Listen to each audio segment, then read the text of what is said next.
Hey everyone. I never imagined I'd find myself here, typing out my thoughts for strangers to read. But life has a funny way of throwing you curveballs. My name's Tyler, and I guess this is where my story begins, or where it unravels, depending on how you look at it. My wife, Emma, and I have been married for 6 years. She's smart, driven, and the kind of person who lights up a room the moment she walks in. At least that's how I used to feel. Lately, though, things have been off. She's been distant, not in a glaringly obvious way, but in those subtle, hard-to-pinpoint shifts. A missed kiss goodbye, a smile that doesn't quite reach her eyes.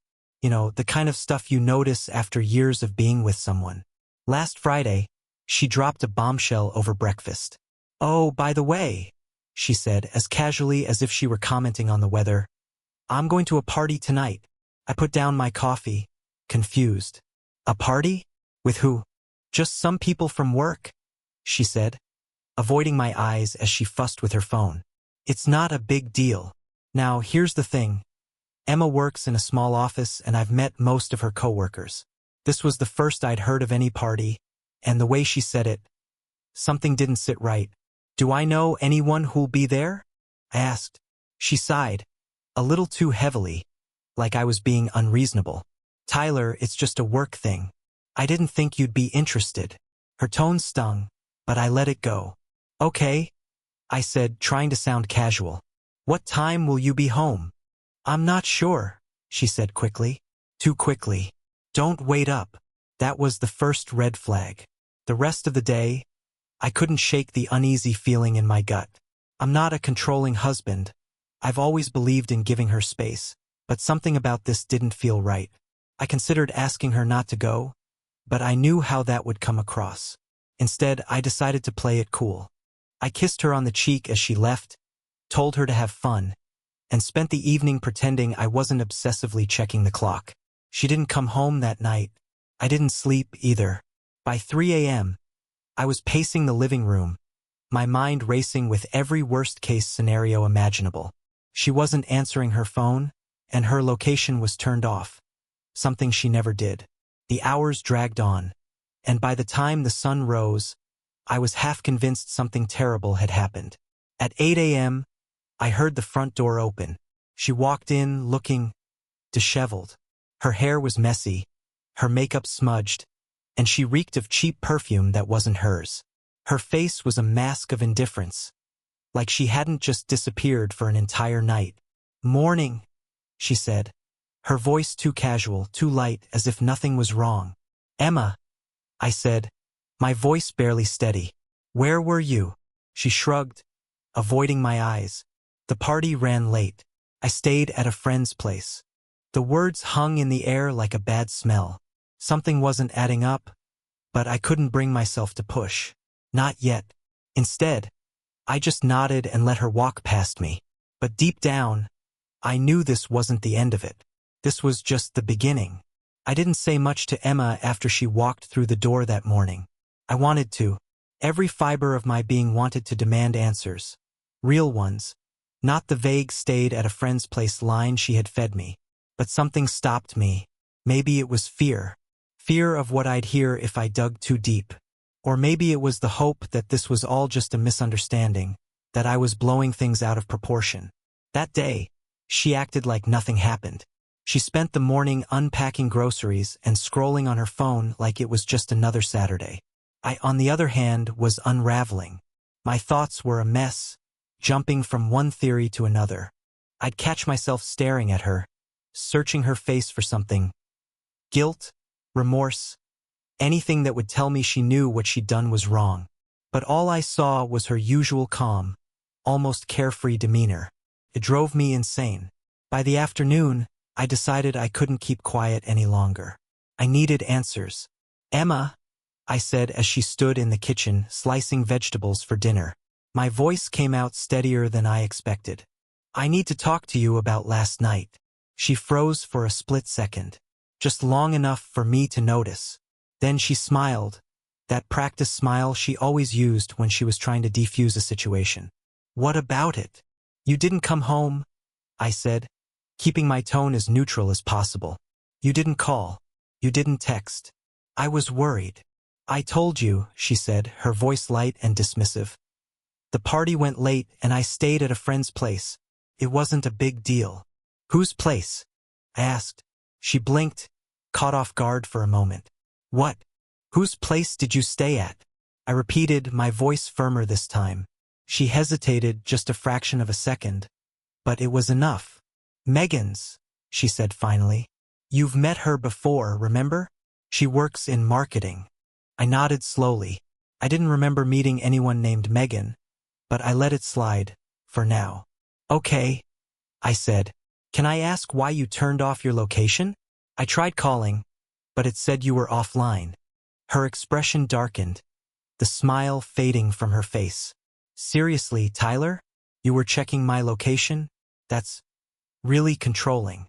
I don't even know how to respond to that. She flipped the narrative so quickly, I barely had time to process it. Suddenly, I was the bad guy for worrying about my wife, for wanting to make sure she was safe. It's not about control, I said carefully. I was worried. You've never done that before. Well, I'm sorry if I scared you, she said, her tone sharper now. But I'm allowed to have a life, Tyler. I don't need to check in with you every hour. The conversation ended there. I could tell she wasn't going to give me any more than that. But something about her answers felt rehearsed, like she'd been preparing for this. And that hesitation when I asked whose place she stayed at, it lingered in my mind like a warning bell. That night, after she fell asleep, I did something I never thought I'd do in our marriage. I went through her phone. I know it was a breach of trust, but I felt like I was losing my grip on reality. I had to know. Her messages were clean, too clean, like someone had gone through and deleted anything that might raise questions. The only thread that stood out was one with someone named Megan. The last text from Megan read, "Make sure you delete everything. He can't find out." My blood ran cold. I didn't sleep that night and I didn't bring it up the next morning. Instead, I decided to wait, to keep my cool and gather more information. If Emma was hiding something, I'd find out. And when I did, I'd make sure she couldn't twist the story to make me the villain. The next few days were unbearable. I tried to act normal around Emma, but every time I looked at her, I couldn't shake the feeling that she was lying to me. That text from Megan kept replaying in my mind like a bad song stuck on repeat. Make sure you delete everything. He can't find out. What couldn't I find out? What had they erased? I decided to keep my suspicions to myself. If she was hiding something, confronting her without solid proof would just give her time to cover her tracks even more. I needed to be smart about this to stay one step ahead. So I called in a favor. One of my oldest friends, Mark, works in IT. He's the kind of guy who can dig up anything if you give him enough time and a good reason. I called him that afternoon while Emma was at work. "Hey man," I said, trying to keep my voice casual. "I need a favor, and it stays between us. Okay?" Mark laughed. "That's serious, huh? What's going on?" I hesitated, debating whether I should tell him everything. But Mark and I go way back, college roommates, best man at each other's weddings. If there was anyone I could trust, it was him. "It's Emma," I admitted. I think she's hiding something. I need you to help me recover her deleted messages." The line went quiet for a moment. Then Mark said, "You sure you want to go down this road, Tyler? Sometimes the stuff you find, it's worse than you think." "I need to know," I said firmly.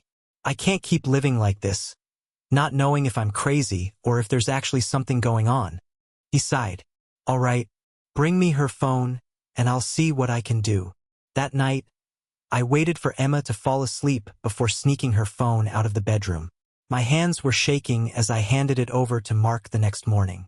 He promised to have something for me within 48 hours. The wait was excruciating.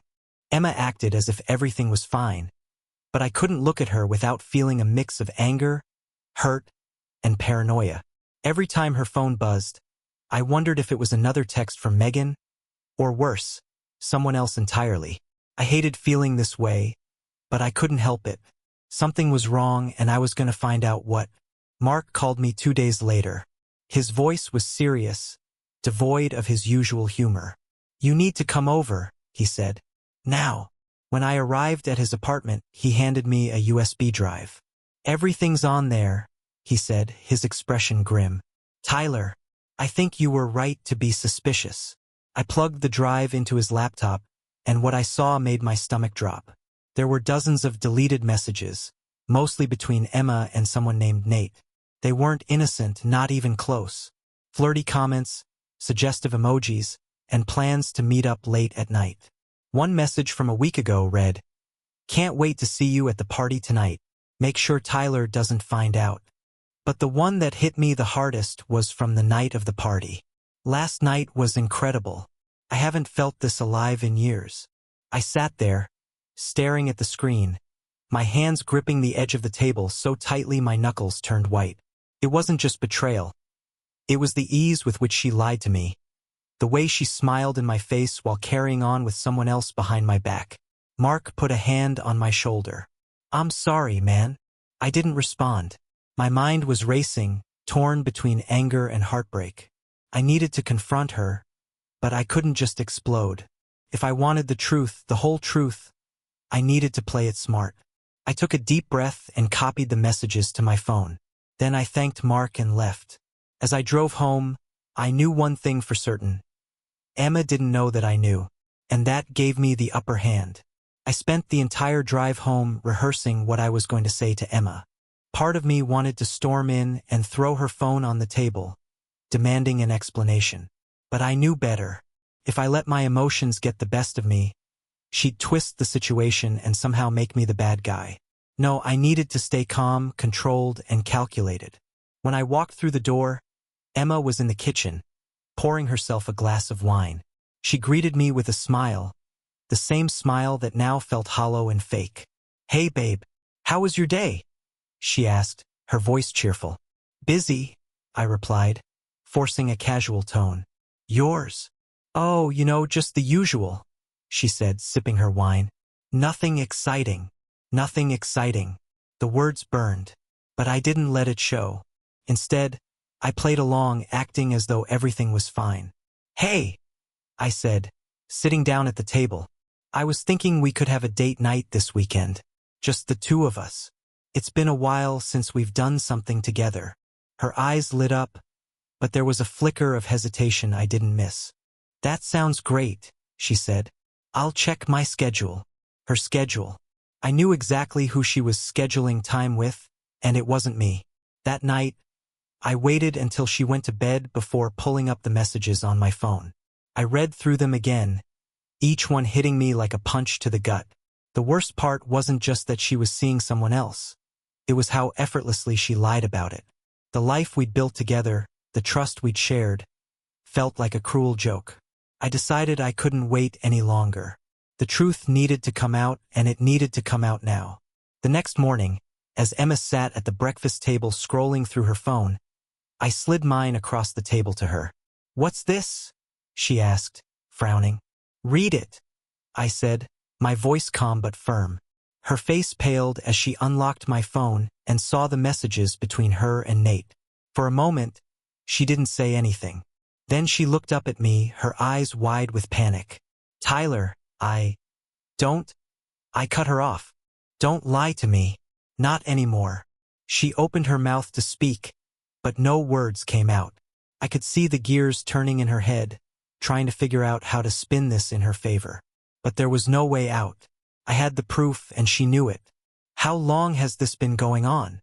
I asked, my voice shaking despite my efforts to stay calm. "It's not what it looks like," she said quickly, her voice trembling. "Those messages. We were just flirting. It didn't mean anything." I laughed bitterly, shaking my head. "Flirting? Really? That's your excuse?" "Emma, one of these messages says, 'Last night was incredible.' Are you seriously going to stand there and tell me that didn't mean anything?" Her face crumpled, and tears started streaming down her cheeks. "I'm sorry," she whispered. "I messed up. I don't even know why I did it. It was a mistake." "A mistake," I repeated, my voice rising. "Emma, this wasn't a one-time thing. You've been lying to me for months. Do you have any idea how humiliating this is?" She broke down, sobbing into her hands. "Please, Tyler," she choked out. "Don't leave me. I'll do anything to fix this. I swear." I stood up, the chair scraping loudly against the floor. "You don't get to cry about this, Emma. You did this. You lied, you cheated, and you betrayed me. I'm done being the fool." Without another word, I walked out of the kitchen and grabbed my keys. I needed to clear my head, to get out of that house before I said something I couldn't take back. As I drove aimlessly around town, my mind was a storm of emotions. Anger, heartbreak, confusion. I thought about Mark's warning, about how the truth might be worse than I expected. He was right, but now that I knew, the question was, what was I going to do about it? I didn't have an answer yet, but one thing was clear. I wasn't going to let her get away with this. Not without facing the consequences. After driving aimlessly for hours, I finally pulled over at a quiet park. I sat there in my car, staring at the trees swaying gently in the breeze, trying to make sense of everything. I kept replaying the moment Emma broke down in tears, begging for forgiveness. A part of me wanted to believe her, to believe that she was truly sorry and that this was just some terrible mistake. But the other part of me, the rational part, knew better. This wasn't a mistake. This was a choice. Repeated choices. I wasn't ready to make any rash decisions, but I also wasn't going to let her walk all over me. I needed a plan, something that would let her see exactly what she'd done, without stooping to her level. When I got home, Emma was sitting on the couch, her face blotchy and her eyes red from crying. She looked up at me as I walked in, her expression a mix of guilt and desperation. "Tyler," she started, but I held up a hand to stop her. "I don't want to talk about it right now," I said firmly. "I need time to process this." She nodded, wiping her eyes. "I understand. I'm so sorry. I know I don't deserve your forgiveness, but I'll do whatever it takes to make this right." I didn't respond. Instead, I went upstairs to our bedroom and started thinking about my next move. I wasn't going to yell or scream. I wasn't going to throw her stuff out on the lawn. That wasn't me. But I also wasn't going to let her off the hook. The next day, I started putting my plan into motion. I spent hours combing through our finances, organizing everything meticulously. Emma had no idea how much I managed behind the scenes. Bank accounts, investments, even the bills she assumed just magically got paid. I made sure everything was secure and moved a significant chunk of our savings into a personal account she couldn't access. It wasn't petty. It was self-preservation. If she was capable of lying and sneaking around with Nate, I couldn't trust her with anything. While I was at it, I found something that made my stomach drop, a credit card charge for a hotel from the night of the party. It wasn't much, just a one-night stay, but it confirmed what I already knew. She hadn't been at Megan's place. She'd been with Nate. I printed out the receipt and added it to the growing file of evidence I was compiling. This wasn't about taking her to court or anything like that. I just wanted to be prepared for whatever came next. Over the next week, I kept my distance from Emma. I could tell it was driving her crazy. She kept trying to talk to me, to apologize, to fix things. But I refused to engage. Every time she asked me what I was thinking, I gave her the same answer: "I'm not ready to talk about it yet." Meanwhile, I reached out to Megan. I didn't have her number, but a quick search through Emma's Facebook friends gave me what I needed. I sent her a message, asking if we could meet in person. To my surprise, she agreed. We met at a coffee shop the next afternoon. Megan looked nervous, shifting uncomfortably in her seat as I sat down across from her. "I don't know why you wanted to meet," she said quickly, "but I don't want to get involved in whatever's going on between you and Emma." "Relax," I said, holding up a hand. "I'm not here to cause trouble. I just need to know the truth." Her eyes darted around the room, like she was worried someone might see us. "What truth?" "The truth about Emma and Nate," I said bluntly. "I know they've been seeing each other. I just want to know how long it's been going on." Megan hesitated, biting her lip. "Tyler, Please," I interrupted. "I'm not angry at you. I'm not here to blame you for anything. I just need to know." She sighed, finally meeting my eyes. "It's been a few months," she admitted. "I didn't want to get involved. But I tried to warn Emma that she was playing with fire. I told her to stop, but she wouldn't listen. Her words were like a punch to the gut. I had suspected it, but hearing it confirmed was something else entirely. "Thank you," I said quietly. "That's all I needed to know." As I left the coffee shop, I felt a strange sense of calm. The truth was out, and I finally had all the pieces of the puzzle. Now it was time to put my plan into action. Over the next few days, I carefully laid the groundwork for what was to come. Emma was still trying to act like she was sorry, like she wanted to make things right, but I wasn't buying it. Every time she looked at me with those tear-filled eyes, all I could see was the betrayal. I didn't let on, though. If this was going to work, I needed her to believe that I was still on the fence, still undecided about whether or not I could forgive her. The first part of my plan was to make her comfortable, let her think I was softening. I started responding to her apologies with vague, non-committal phrases like, "We'll see," or "Maybe we can work through this." I even agreed to have dinner with her one night, letting her talk about how much she loved me and how she would do anything to fix what she'd broken. But behind the scenes, I was preparing for the real fallout. The key piece of my plan was a small surprise Emma wouldn't see coming. A dinner party.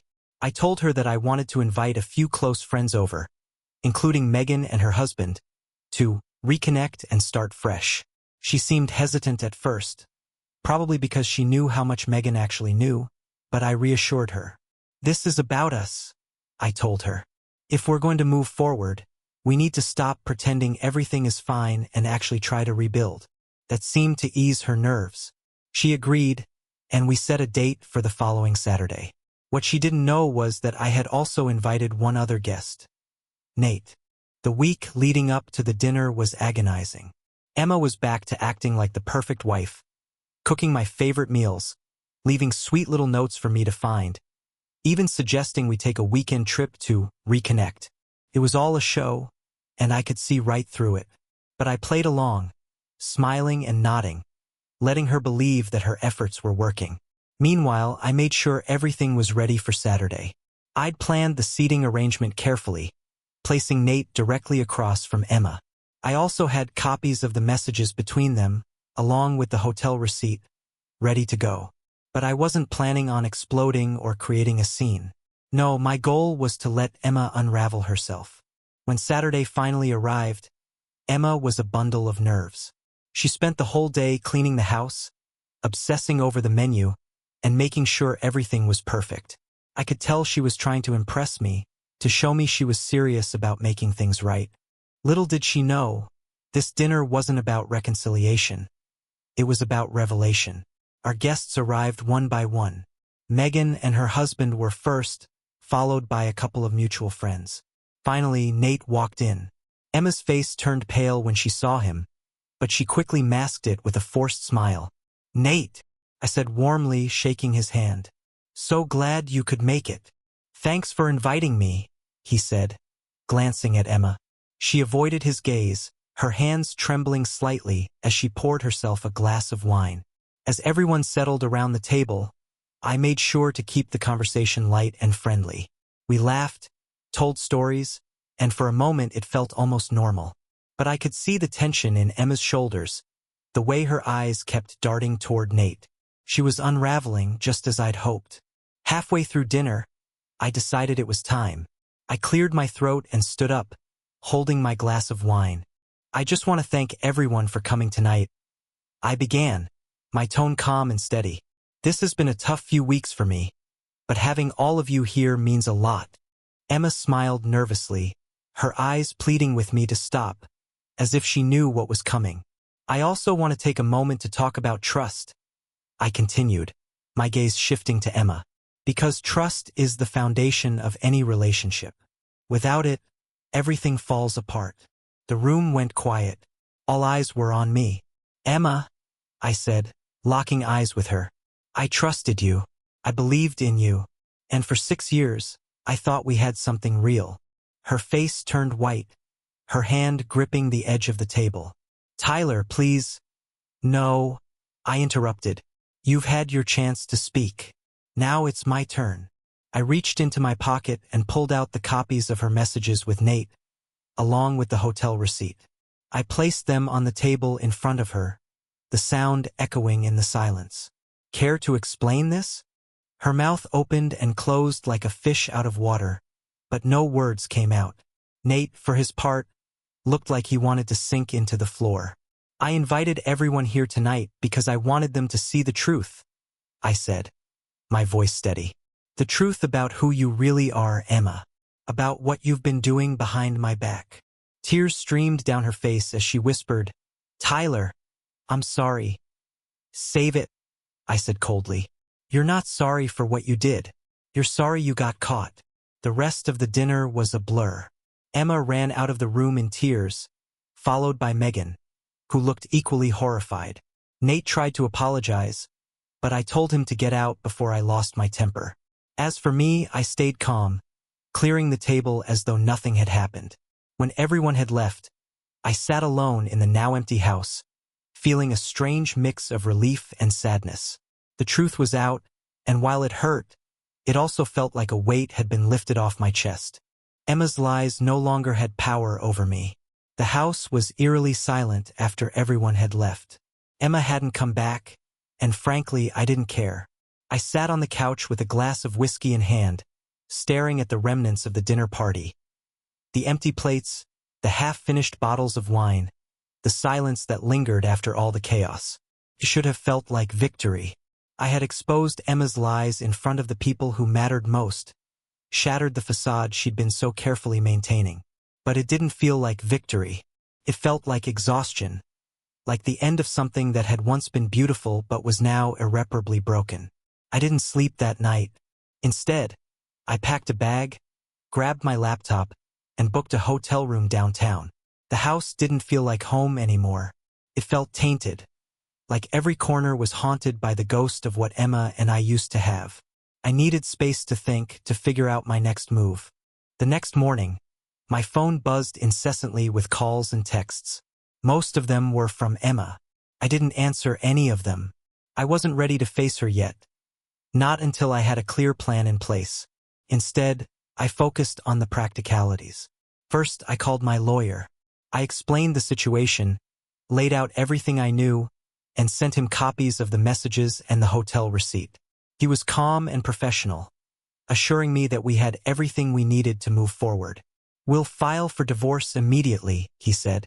Given the circumstances, it should be a straightforward process. The word divorce hit me like a punch to the gut. Even though I knew it was inevitable, saying it out loud made it real. This wasn't just the end of our marriage. It was the end of the life we had built together. Next, I made sure all our finances were secure.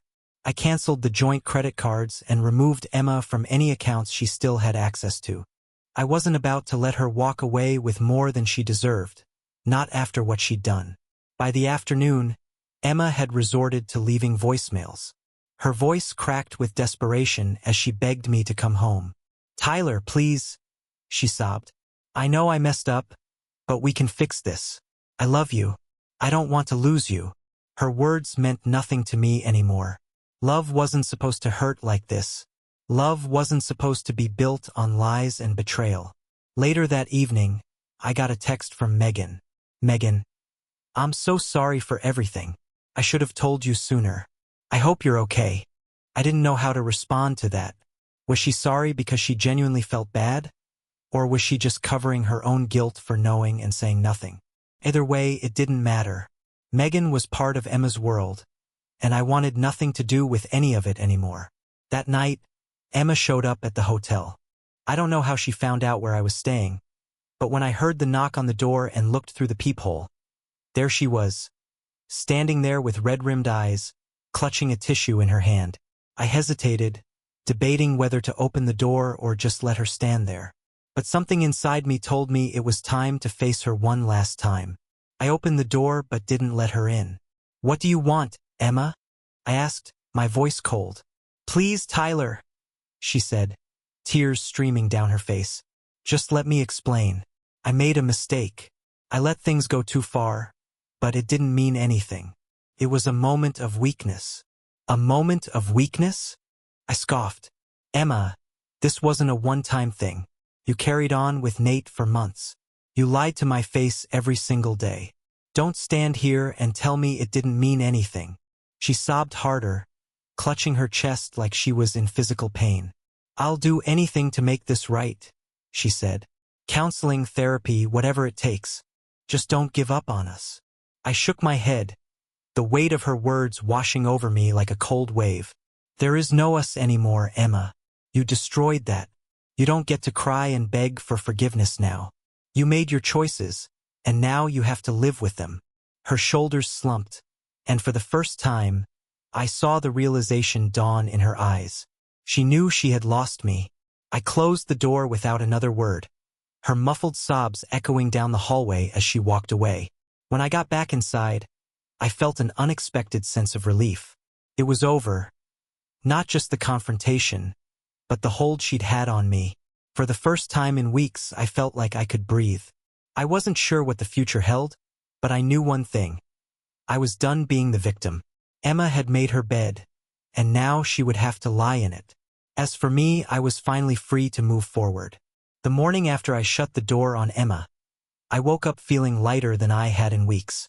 There was still a dull ache in my chest, the kind that comes from losing someone you once thought you'd spend the rest of your life with, but there was also a strange sense of freedom. For the first time in a long time, I felt like I was in control of my life again. I sat by the window of my hotel room, watching the city wake up, sipping my coffee as I thought about what came next. The divorce process was already in motion, and with the evidence I had, it was unlikely to get messy. I'd secured my finances, protected what I could, and made sure Emma couldn't take more than she deserved. Now, it was time to focus on myself. That afternoon, I made a call I'd been putting off for a long time. My sister, Rachel, had been urging me to visit her and her family for months. She lived a few states away, and I'd always used work or being too busy as an excuse. But now, with everything falling apart, her voice on the other end of the line was like a lifeline. "Tyler," she said, surprised but happy to hear from me. "This is a nice surprise. How are you?" "I've been better," I admitted. I need to get away for a bit. Clear my head. Would it be okay if I came to visit?" Her tone immediately softened. "Of course. You can stay as long as you need. We'll make up the guest room for you."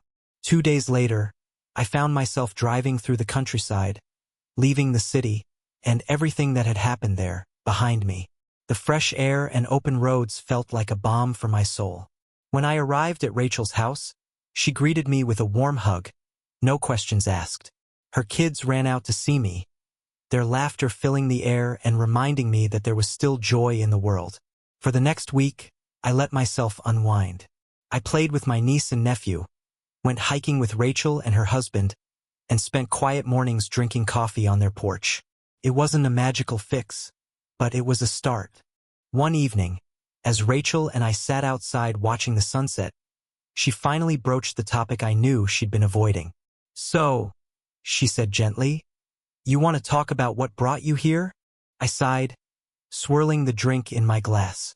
"Emma cheated," I said bluntly, "with a guy she works with. I found out, confronted her, and now we're getting divorced." Rachel's eyes widened, and she reached out to squeeze my hand. "Tyler, I'm so sorry." "It's okay," I said. "Well, it's not okay, but I'll be okay. Honestly, I think it's for the best. Things haven't been right between us for a while. This just forced me to see it." She nodded, her expression thoughtful. "You've always been the kind of person who gives everything to the people you love. Maybe it's time to start giving some of that to yourself." Her words stuck with me. For so long, my life had revolved around Emma, her needs, her wants, her happiness. I'd lost sight of who I was without her. Now I had the chance to figure that out. By the time I left Rachel's house, I felt more like myself than I had in years. The divorce wasn't finalized yet, but I was no longer dreading it. I saw it for what it was, a necessary step toward a new chapter. Back in the city, I moved into a small apartment downtown. It wasn't much, but it was mine. I decorated it the way I wanted, filled it with things that made me happy. I started hitting the gym, picking up old hobbies I'd abandoned, and even joined a local hiking group. One day, as I was out on a trail with the group, I found myself walking beside a woman named Lauren. She was funny, down-to-earth, and easy to talk to. We didn't exchange numbers or make plans to meet again, but for the first time in months, I felt a spark of hope. Maybe there was life after Emma. Maybe there was something or someone better waiting for me. Looking back now, I don't regret what happened. It hurt like hell, but it also woke me up. It forced me to confront things I'd been ignoring for years and gave me the chance to rebuild my life on my own terms. Emma's betrayal didn't define me. It freed me, and for that, I'm strangely grateful.